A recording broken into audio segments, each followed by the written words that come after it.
পড়া মুখস্থ হচ্ছে না, এত মুখস্থ করার চেষ্টা করছি তবুও পড়া মুখস্থ হচ্ছে না। আর যদিও বা মুখস্থ হচ্ছে, একটু পরেই সব কিছু ভুলে যাচ্ছি।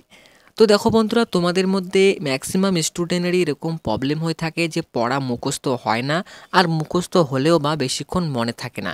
তো দেখো, তোমারও যদি এরকম প্রবলেম হয়ে থাকে তাহলে আজকের এই ভিডিওটা তোমার জন্য খুবই ইম্পর্টেন্ট হতে চলেছে। কেননা আজকের এই ভিডিওটাতে যে সমস্ত টিপস অ্যান্ড ট্রিকগুলো বলবো, তোমরা যদি অ্যাপ্লাই করো, আমি এইটুকু তোমাদেরকে বলতে পারি যে তোমাদের পড়া মুখস্থ হবেই আর হবে। তো দেখো, পড়া মুখস্থ করতে গেলে তোমাদের কয়েকটা বিষয় মাথায় রাখতে হবে। এবার তোমরা যদি হরহর করে শুধু মুখস্থ করতে যাও তাহলে কিন্তু পড়া মুখস্থ হবে না। তোমরা পড়া মুখস্থ করার আগে চেষ্টা করবে এক্সারসাইজ কিংবা ব্যায়াম করার। কেননা যদি তোমরা এক্সারসাইজ কিংবা ব্যায়াম করো তাহলে তোমাদের ব্রেন মাইন্ড কিন্তু ফ্রেশ থাকবে, তাহলে খুব সহজেই পড়া মুখস্থ হবে। তোমরা পড়া মুখস্থ করবে সবসময় ভোরবেলা। কেন ভোরবেলা?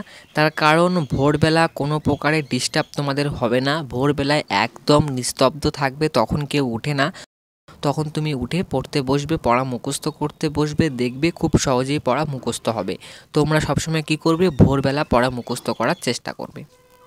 আর পড়ার সময় যে সাবজেক্টের পড়া মুখস্থ করছো সেই সাবজেক্টের বই নিয়ে কিন্তু বসবে, আদার্স অন্য কোনো বই যাতে না থাকে। কেন? কারণ যদি তোমার সামনে প্রচুর বই থাকে, তুমি একটা কোনো প্রশ্ন পড়তেছো, তখন তোমার কি মনে হবে যে এই প্রশ্নটায় শুধু নয়, আবার অনেক বই রয়েছে, অনেক প্রশ্ন রয়েছে, তোমাদেরকে মুখস্থ করতে হবে। তো দেখো, এটা কখনই করবে না। আর পড়ার সময় মোবাইল, জলের বোতল ইত্যাদি কোনো কিছু রাখবে না।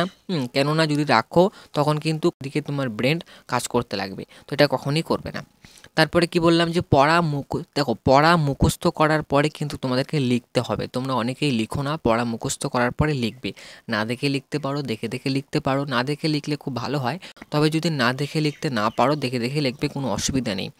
এবার পড়া যদি তুমি সারা জীবন মনে রাখতে চাও, আমি একটা কথা তোমাদের সবসময় বলি, যদি তোমরা সারা জীবন পড়া মনে রাখতে চাও তাহলে তোমাদেরকে রিভিশন করতে হবে। রিভিশন কিন্তু খুব ইম্পর্টেন্ট। রিভিশন যদি না করো তাহলে কোনোদিনও পড়া মুখস্থ করতে পারবে না। তো আশা করি তোমরা বুঝতে পেরেছো। আজকের এই ভিডিও এখানে শেষ করলাম। এই কয়েকটা টিপস তোমরা ফলো করো, দেখবে আশা করা যায় তোমাদের পড়া মুখস্থ হবে।